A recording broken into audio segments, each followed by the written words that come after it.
Jadi omongannya nggak bisa dipercaya. Karena apa yang diomongkan itu tidak seperti apa yang sesungguhnya.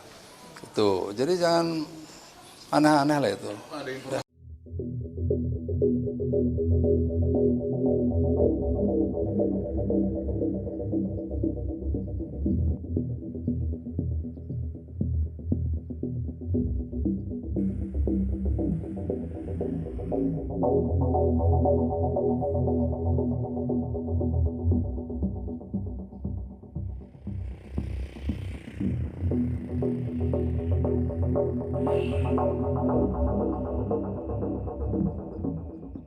Mantan pendiri Al Zaitun, Imam Supriyanto bilang Pak Muldoko ini membackingi polisi, Polda, Polres, hingga Mabes, Pak. Gimana tanggapan? Ya, saya katakan kemarin, Pak Imam ini salah minum obat begitu.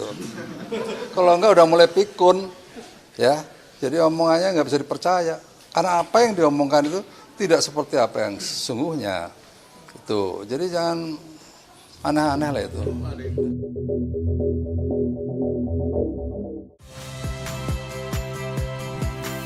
Saya, Valeria Bella.